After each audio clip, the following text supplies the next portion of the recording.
Assalamualaikum warahmatullahi wabarakatuh อ่าสลามนักเรียนวิชาตาริกประวัติศาสตร์อิสลามนะครับสอนโดยครูมูฮัมหมัดซอฟวานมะมินนะครับสำหรับวันนี้นะครับจะนำเสนอเกี่ยวกับประวัตินบีมูฮัมมัดศ็อลลัลลอฮุอะลัยฮิวะซัลลัมนะครับนบีมูฮัมมัดศ็อลลัลลอฮุอะลัยฮิวะซัลลัมเกิดที่นครมักกะฮ์ประเทศซาอุดีอาระเบียซึ่งเป็นประเทศที่ตั้งอยู่แถบตะวันออกกลางเกิดเมื่อเวลาเช้าตรู่ของวันจันทร์ที่12เดือนรอบิอุลอาววัลปีนั้นเป็นปีช้างนะเพราะว่าเกิดเหตุการณ์ที่กษัตริย์อับรอฮะเป็นผู้นำทัพนะเพื่อมาทำลายกะบะนะจะย้ายกะบะไปยังนครของท่านนะประเทศของท่านก็คือเยเมนนะยามันนะภาษาอาหรับเรียกว่ายามันนบีเกิดนั้นตรงกับวันจันทร์ที่22เมษายนคริสตศักราช571หรือพุทธศักราช1114นะครับเมื่อท่านอับดุลมุตตอลิบผู้เป็นปู่ได้ทราบข่าวการเกิดจึงได้รีบไปเยี่ยมและได้ตั้งชื่อให้หลานชายว่ามูฮัมหมัดผู้ได้รับการสรรเสริญนะครับศ็อลลัลลอฮุอะลัยฮิวะซัลลัมนะครับบิดาของท่านชื่ออับดุลลอฮ์เป็นบุตรของอับดุลมุตตอลิบบุตรของฮาชิมบุตรของอับดุลมานับบุตรของกุซอยบุตรของกิลาบ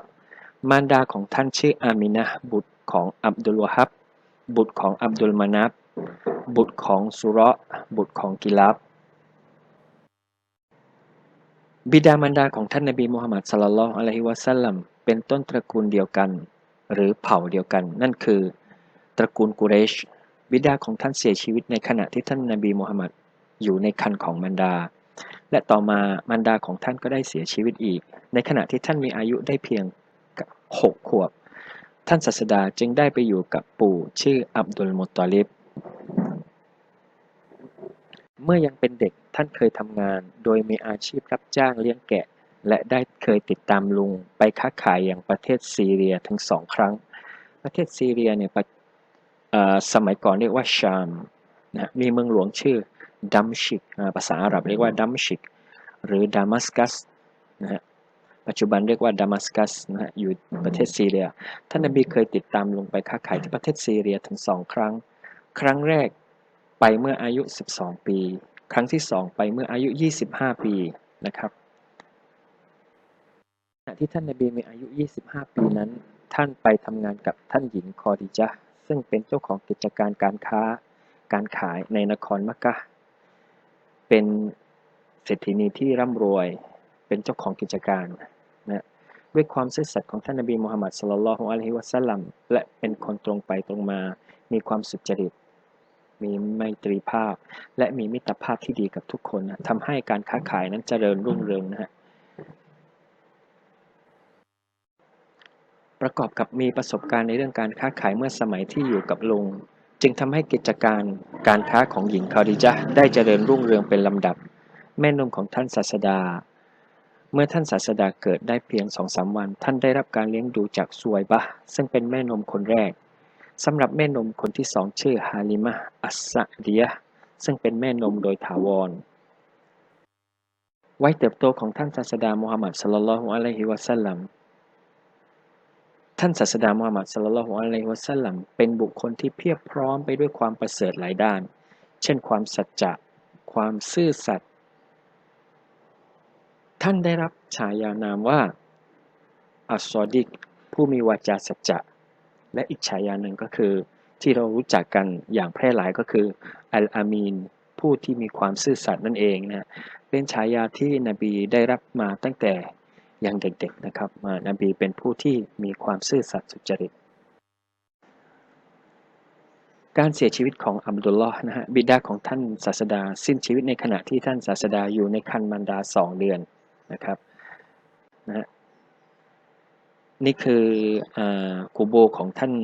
มารดาของท่านนบีมูฮัมมัดศ็อลลัลลอฮุอะลัยฮิวะซัลลัมนะอยู่ที่ประเทศซาอุดีอาระเบียนะการเสียชีวิตของมารดาท่านนบีมูฮัมมัดศ็อลลัลลอฮุอะลัยฮิวะซัลลัมท่านหญิงอามินะห์นั้นมารดาของท่านเสียชีวิตในขณะที่ท่านศาสดามูฮัมมัดศ็อลลัลลอฮุอะลัยฮิวะซัลลัมอายุเพียง6 ขวบเท่านั้นนะครับและลำดับต่อไปการเสียชีวิตของปู่ของท่านนะชื่ออับดุลมุตตอลิบ ปู่ของท่านเสียชีวิตในขณะที่ท่านศาสดาอายุเพียง9 ขวบนะครับภายนะครับ8 ขวบจากนั้นท่านศาสดามูฮัมหมัดศ็อลลัลลอฮุอะลัยฮิวะซัลลัมก็ไปอยู่กับลุงชื่ออบูตอลิบลุงของท่านศาสดาเลี้ยงดูท่านศาสดาด้วยความรักและเอ็นดูท่านศาสดาเป็นเด็กฉลาดและมีความประพฤติดีและมีความขยันท่านจึงช่วยลุงเลี้ยงแกะแพะช่วยงานทุกอย่างและช่วยลุงทำงานหลายๆอย่างเลยนะครับท่านศาสดามูฮัมหมัดศ็อลลัลลอฮุอะลัยฮิวะซัลลัมได้รับการยกย่องและขนานนามว่าอัลอามีนแปลว่าผู้ซื่อสัตย์มีความยุติธรรมและการได้รับความไว้วางใจของท่านนี้เองที่ทำให้ท่านหญิงคอดีญะห์ซึ่งเป็นนายจ้างของท่านได้ขอแต่งงานกับท่านศาสดามูฮัมหมัดศ็อลลัลลอฮุอะลัยฮิวะซัลลัมซึ่งขณะนั้นท่านนบีมีอายุเพียง25 ปีนะส่วนท่านหญิงคอดีญะห์อายุได้40 ปีซึ่งเป็นแม่ม่ายคอดีญะห์ได้สิ้นชีวิตลงก่อนฮิจเราะห์ศักราชประมาณ3 ปีนะซึ่งขณะนั้นท่านศาสดามูฮัมหมัดศ็อลลัลลอฮุอะลัยฮิวะซัลลัมมีอายุ50 ปีเต็มดังนั้นท่านทั้งสองจึงใช้ชีวิตร่วมกันไม่น้อยกว่า25 ปีเวลาอันยาวนานนั้นท่านศาสดามูฮัมหมัดศ็อลลัลลอฮุอะลัยฮิวะซัลลัมมีภรรยาเพียงคนเดียวเท่านั้นนั่นคือท่านหญิงคอดีญะห์ทั้งที่ในประเทศอาหรับในสมัยนั้นการมีภรรยาหลายคนจะเป็นเหตุการณ์ปกติหรือเป็นเรื่องธรรมดาสามัญของสังคมในยุคนั้นก็ตามแต่ท่านศาสดาก็มีภรรยาเพียงท่านเดียวท่านศาสดามูฮัมหมัดศ็อลลัลลอฮุอะลัยฮิวะซัลลัมได้รับวะฮยูนะฮะวะฮยูการดลใจนะฮะการวิวรณ์นะฮะหรือการรวบรวมจิตโดยฉับพลันจากพระผู้เป็นเจ้าจึงเริ่มต้นด้วยคำว่าอิกเราะห์แปลว่าจงอ่านนะนี่คือรูปด้านขวามือนะฮะเป็นรูปถ้ำฮิเราะห์นะฮะถ้ำฮิเราะห์กัวฮิเราะห์นะฮะอยู่ในประเทศซาอุดิอาระเบียนั่นเป็นสถานที่ที่นบีไปพำนักนะครับไปหาความสงบนะฮะยังถ้ำฮิเราะห์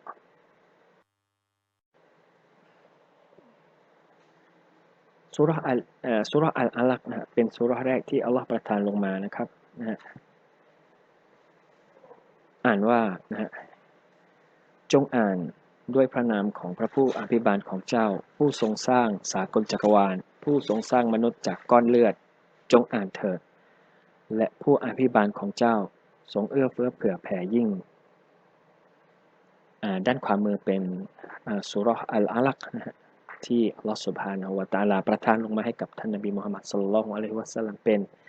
ครั้งแรกนะเป็นวะฮยูแรกนบีมุฮัมมัดศ็อลลัลลอฮุอะลัยฮิวะซัลลัมได้รับวะฮยูหรือการดลใจหรือการแต่งตั้งให้เป็นศาสดาจากพระผู้เป็นเจ้าในเดือนรอมฎอนณถ้ำฮิเราะห์ซึ่งขณะนั้นท่านมีอายุได้40 ปีการแต่งตั้งเป็นรอซูลท่านศาสดามูฮัมหมัดได้รับการแต่งตั้งเป็นรอซูลหลังจากวันที่ได้รับการแต่งตั้งเป็นนบีได้6 เดือนท่านได้รับการแต่งตั้งเป็นรอซูลในเดือนรอบิอุลอาวัลตรงกับคริสตศักราช610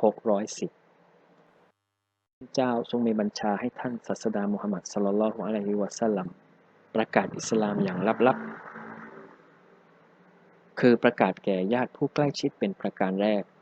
หญิงคนแรกที่นับถือศาสนาอิสลามคือท่านหญิงคอดีญะห์ภรรยาของท่านนั่นเองแรกที่รับอิสลามคือท่านอบูบักรอัสซิดดิกอบูบักรอัสซิดดิกนะส่วนเยาวชนคนแรกที่รับอิสลามคือท่านอาลีบินอบีตอลิบซึ่งมีอายุเพียง8 ปีเท่านั้นนะครับสำหรับทาสคนแรกคือท่านชัยค์ไซด์นะซึ่งเป็นบุตรของฮาริซะห์และต่อมาได้รับการปลดปล่อยให้เป็นอิสระการประกาศอิสลามอย่างลับๆได้กระทำมาเป็นเวลา3 ปีสาเหตุที่ต้องประกาศศาสนาอย่างลับๆนี้เพราะบรรดามุสลิมนั้นมีจำนวนน้อยและอาจจะถูกรังแกข่มเหงรังแกได้มุฮัมมัดศ็อลลัลลอฮุอะลัยฮิวะซัลลัมได้ประกาศศาสนาอย่างลับๆเป็นเวลา3 ปีแล้วหลังจากนั้นก็ได้รับการบัญชาจากพระผู้เป็นเจ้าให้ประกาศอิสลามอย่างเปิดเผยทั้งที่ในขณะนั้นมีผู้นับถือศาสนาอิสลามยังไม่มากนักถือกำเนิดมาจากตระกูลกุรอยชวงตระกูล ของท่านสืบเชื้อสายมาจากท่านนบีอิสมาเอลบุตรของท่านนบีอิบรอฮีมอะลัยฮิสสลามการเดินทางไปต่างแดนท่านศาสดาเดินทางไปค้าขายกับลุงที่ซีเรียขณะที่ท่านมีอายุเพียง12ปีในระหว่างทางท่านได้พบกับบาทหลวงชื่อบาฮิรอซึ่งกล่าวถึงความเป็นศาสดาของท่านในอนาคตบาทหลวงท่านนี้นะฮะเป็นบาทหลวงที่เปิดตำราแล้วก็ดูลักษณะของท่านนบีแล้วก็ได้เรียกลุงของท่านนบีว่าหลานของท่านในอนาคตคือนบีคือศาสดานั่นเองการเข้าร่วมสงครามฟุจาร์ครั้งที่1และครั้งที่2ท่านศาสดามุฮัมมัดศ็อลลัลลอฮุอะลัยฮิวะซัลลัมร่วมทำสงครามระหว่างเผ่าในเมืองมักกะฮ์ขณะที่ท่านมีอายุเพียง15ปีเท่านั้นท่านนบีได้เข้าร่วมขบวนการฟื้นฟูฮิลฟุลฟุดุลท่านศาสดาเข้าร่วมองค์กรช่วยเหลือและสงเคราะห์ผู้ประสบภัยซึ่งเป็นองค์กรของเยาวชนในขณะที่ท่านมีอายุ16ปีแรกนะทรงประทานอัลกุรอานซูเราะห์อัลอะลักอายะที่1-5ในค่ำคืนวันศุกร์ที่17เดือนรอมฎอนที่ถ้ำฮิเราะห์เหตุการณ์ครั้งนี้แสดงถึงการได้รับการแต่งตั้งเป็นนบีของท่านศาสดามุฮัมมัดในขณะที่ท่านมีอายุ40ปีและอัสรีท่านอัลลอฮฺซุบฮานะฮูวะตะอาลาทรงกำหนดให้ละหมาดฟาญัรเวลารุ่งอรุณและอัสรีเวลาเย็นอย่างละ2 รอกอะอ์นับตั้งแต่วันได้รับการแต่งตั้งเป็นศาสนทูตชาวกุรอยชต่อต้านท่านศาสดาปีที่ 3-5 ของการแต่งตั้งเป็นรอซูลชาวกุรอยชประชุมปรึกษาหารือเพื่อขอร้องให้ลุงของท่านศาสดาอบูตอลิบช่วยบอกให้ศาสดาเลิกล้มการเผยแพร่ศาสนาอิสลามแต่ท่านศาสดาปฏิเสธข้อเสนอท่านศาสดากล่าวว่าขอสาบานต่ออัลลอฮ์ฉันจะไม่ทิ้งงานเผยแพร่เป็นอันขาดจนกว่าอัลลอฮ์จะทรงให้ได้รับชัยชนะหรือไม่ฉันก็พินาศไปแสดงให้เห็นถึงความมุ่งมั่นในการเผยแพร่ของท่านศาสดารุนแรงปีที่ 5-7 ของการแต่งตั้งเป็นรอซูลชาวกุรอยชเริ่มทำร้ายบรรดาซอฮาบะห์โดยเฉพาะอย่างยิ่งพวกที่เป็นทาสพวกอ่อนแอซึ่งไม่มีคนคอยช่วยเหลืออพยพสู่อาบิสซีเนียปัจจุบันคือประเทศเอธิโอเปียการอพยพสู่อาบิสซีเนียเมื่อศาสดาเห็นบรรดาซอฮาบะห์ได้รับความทุกข์ทรมานและการทำทารุณท่านศาสดามุฮัมมัดศ็อลลัลลอฮุอะลัยฮิวะซัลลัมได้สั่งให้บรรดาซอฮาบะห์อพยพไปยังอาบิสซีเนียเอธิโอเปียในปีที่ 5 ของการแต่งตั้งเป็นรอซูลบุคคลสำคัญรับอิสลามท่านฮัมซะห์บุตรของอับดุลมุตตอลิบและอุมัรบุตรคอฏฏอบเข้ารับอิสลามในปีที่ 5 ของการแต่งตั้งเป็นรอซูลต่อมาอัลลอฮ์ได้ให้อิสลามมีความเกรียงไกรด้วยการรับอิสลามของทั้งสองหลังจากนั้นเกิดการคว่ำบาตรต่อท่านศาสดาชาวกุรอยชต่อต้านและคว่ำบาตรไม่คบค้าสมาคมกับท่านศาสดาตระกูลบานีฮาชิมและบรรดาผู้ศรัทธาในปีที่ 7-10 ของการแต่งตั้งเป็นรอซูลปีแห่งความโศกเศร้าปีที่ 10 ของการแต่งตั้งเป็นรอซูลถือว่าเป็นปีแห่งความโศกเศร้าเนื่องจากพระนางคอดิญะห์ผู้เป็นภรรยาและอบูตอลิบผู้เป็นลุงที่ได้ให้การอุปการะได้เสียชีวิตลงเมะรอจอิสรอเมะรอจอัลลอฮ์ต้องการที่จะลดความเศร้าของท่านนบีโดยให้ท่านนบีเดินทางในตอนกลางคืนจากนครมักกะฮ์ไปยังไบตุลมักดิสและละหมาดในมัสยิดหลังจากนั้นก็ขึ้นไปยังฟากฟ้าที่สูงส่งและอัลลอฮ์ทรงบัญญัติการละหมาดให้แก่บรรดาท่านนบีที่เมืองตอเอฟปีที่ 10 ของการแต่งตั้งเป็นรอซูลท่านศาสดาเดินทางไปเผยแพร่ศาสนาที่เมืองตอเอฟซึ่งอยู่ทางตอนใต้ของเมืองมักกะฮ์แต่ก็ได้รับการปฏิเสธจากชาวตอเอฟละหมาดฟัรดูอัลลอฮ์ทรงกำหนดการละหมาดฟัรดู5 เวลาในขณะที่ท่านศาสดาเมะรอจมะดีนะห์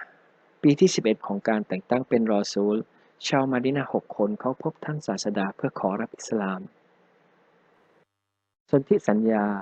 อัลอาฏอบะห์ครั้งที่ 1 ปีที่ 12 ของการแต่งตั้งเป็นรอซูลชาวมะดีนะห์12 คนเข้าพบท่านศาสดาเพื่อทำสัญญา อัลอากบะห์ครั้งที่หนึ่งโดยให้สัตยาบันว่าจะเคารพภักดีอัลลอฮ์เพียงองค์เดียวสนธิสัญญาอัลอากบะห์ครั้งที่สองในปีที่13ของการแต่งตั้งเป็นรอซูลชาวมะดีนะห์75คนเข้าพบท่านศาสดาเพื่อทำสัญญาอัลอากบะห์ครั้งที่สองโดยให้สัตยาบันว่าพวกเขาจะสนับสนุนและช่วยเหลือท่านศาสดาพร้อมทั้งบรรดาซอฮาบะห์ที่อพยพไปอยู่ที่มะดีนะห์จากมักกะฮ์สู่มะดีนะห์ท่านศาสดาอพยพจากมักกะฮ์โดยมีอบูบักรร่วมเดินทางไกลด้วยระหว่างทางท่านได้สร้างมัสยิดกุบาซึ่งเป็นมัสยิดหลังแรกที่ถูกสร้างขึ้นท่านศาสดาเข้าเมืองมะดีนะห์ในวันศุกร์ท่านได้ทำการละหมาดวันศุกร์ร่วมกับพี่น้องมุสลิมที่นั่นซึ่งถือว่าเป็นการละหมาดวันศุกร์ครั้งแรกของอิสลามมะดีนะห์ท่านศาสดาได้สร้างความรักความเป็นพี่น้องร่วมศรัทธาระหว่างชาวมุฮาจิรินผู้อพยพกับชาวอันซอรผู้ช่วยเหลือการอพยพของท่านศาสดามีความสำคัญมากในประวัติศาสตร์อิสลามนักเรียนในจุดนี้นะฮะในบทเรียนนี้นะฮะชาวมุฮาจิรินกับชาวอันซอรนะชาวมุฮาจิรินคือผู้อพยพนั่นก็คือชาวมักกะฮ์ที่อพยพไปยังมาดีนะห์ส่วนชาวอันซอรคือผู้ให้ความช่วยเหลือชาวอันซอรจะเป็นชาวมาดีนะห์นะชาวเมืองมาดีนะห์มุสลิมจึงถือเอาการอพยพของท่านศาสดามุฮัมมัดศ็อลลัลลอฮุอะลัยฮิวะซัลลัมเป็นจุดเริ่มของศักราชอิสลามซึ่งเรียกว่าฮิจเราะห์ศักราชปีแห่งการอพยพของท่านศาสดามุฮัมมัดศ็อลลัลลอฮุอะลัยฮิวะซัลลัมนั่นเองนะฮูวะตะอาลาทรงตรัสว่าวันนี้เป็นวันที่ฉันได้ทำให้ศาสนาอิสลามสมบูรณ์สำหรับพวกท่านเป็นวันที่ฉันได้ให้เนะมัตแก่พวกท่านอย่างครบถ้วนแล้วและวันนี้ฉันยินดีให้อิสลามเป็นคันลองในการดำเนินชีวิตของพวกท่านทรงตรัสว่าวันนี้เป็นวันที่ฉันได้ทำให้ศาสนาสมบูรณ์สำหรับพวกท่านแล้วเป็นวันที่ฉันได้ให้เนะมัตแก่พวกท่านอย่างครบถ้วนแล้วและวันที่ฉันยินดีให้อิสลามเป็นคันลองในการดำเนินชีวิตของพวกท่านประทานลงมาท่านไซดีนาอุมัรถึงกับร้องไห้ซึ่งท่านนบีได้พูดกับท่านอุมัรว่าโอ้อุมัรเหตุใดท่านจึงร้องไห้เพราะพวกเราได้รับทราบข้อมูลในเรื่องศาสนาเพิ่มเติมเมื่อศาสนาสมบูรณ์แล้วก็จะไม่มีสิ่งใดๆอีกนอกจากค่อยๆเสื่อมลงท่านนบีศ็อลลัลลอฮุอะลัยฮิวะซัลลัมได้บอกกับท่านอุมัรว่าที่ท่านเข้าใจองค์การนี้ถูกประทานลงมาเมื่อตอนหลังละหมาดอัสรีของวันอาราฟะห์ซึ่งตรงกับวันศุกร์ในขณะที่ท่านนบีศ็อลลัลลอฮุอะลัยฮิวะซัลลัมกำลังบำเพ็ญฮัจญ์ครั้งสุดท้ายนั่นคือฮัจญ์วิดาขณะที่องค์การนี้ถูกประทานลงมาท่านนบีวุกูฟอยู่บนหลังอูฐหลังจากองค์การนี้ถูกประทานลงมาแล้วไม่มีองค์การใดๆจากอัลกุรอานที่เกี่ยวกับข้อกำหนดฟัรดูประทานลงมาอีกฉันไม่อาจจะประคองตัวเพื่อรับความเข้าใจในความหมายขององค์การนี้ได้จึงนั่งประคองบนหลังอูฐจนในที่สุดอูฐก็ต้องนอนลงกับพื้นแล้วจิบรีลอะลัยฮิสสลามได้มาหาท่านนบีศ็อลลัลลอฮุอะลัยฮิวะซัลลัมโอ้มูฮัมหมัดท่านจงเรียกซอฮาบะห์ของท่านมาชุมนุมและท่านจงบอกกับพวกเขาว่าฉันจิบรีลจะไม่มาพบกับท่านอีกแล้วหลังจากวันนี้บทเรียนเกี่ยวกับประวัติศาสตร์ท่านศาสดามุฮัมมัดศ็อลลัลลอฮุอะลัยฮิวะซัลลัมในเรื่องบทเรียนเกี่ยวกับประวัติศาสตร์ของท่านนบีมุฮัมมัดศ็อลลัลลอฮุอะลัยฮิวะซัลลัมนั้นเราก็ได้รับทราบได้เรียนรู้ร่วมกันนะฮะมีส่วนใดที่จะต้องเพิ่มเติมอาจารย์ก็จะขอเพิ่มเติมในภายหลังดังนั้นให้นักเรียนนะครับเปิดตำราเรียนนะฮะศึกษาข้อมูลเพิ่มเติมได้และนักเรียนคนไหนที่มีข้อคำถามสามารถที่จะส่งคำถามมาให้อาจารย์ได้โพสต์ในกลุ่มการเรียนวิชาตาริกนบีมูฮัมหมัดนั้นเกิดในปีช้างนะครับมีอายุ60ปีนะฮะท่านสูญเสียบิดาของท่านเสียชีวิตตอนท่านอายุเพียง2 เดือนอยู่ในครรภ์ของมารดาและเมื่ออายุ6 ขวบ มารดาของท่านก็ได้สิ้นชีวิตอีกท่านหนึ่งนะฮะและในเมื่ออายุ18ขวบท่านก็สูญเสียปู่ของท่านอับดุลมุตตอลิบนะครับแล้วก็ท่านได้แต่งงานเมื่ออายุ25ปีและได้ถูกแต่งตั้งเป็นนบีเป็นรอซูลเมื่ออายุ40ปีและองค์การแรกก็คือซูเราะห์อัลอะลักนะเริ่มต้นด้วยอิกเราะห์นะซูเราะห์อัลอะลักอายัดแรกก็คืออิกเราะห์นั่นเองนะครับนักเรียนท่านใดที่มีข้อคำถามก็สามารถส่งคำถามมาให้อาจารย์เพื่อตอบคำถามของนักเรียนนะครับอาจารย์จะหาคำตอบมาตอบนักเรียนนะครับสำหรับรายวิชาตาริกหรือประวัติศาสตร์อิสลามนะครับก็ขอจบด้วยอายัดที่ว่าวะมาอัรซัลนาอิลลาเราะห์มะตันลิลอาลามีนนะครับอัสสลามุอะลัยกุมวะเราะห์มะตุลลอฮ์วะบะเราะกาตุฮ์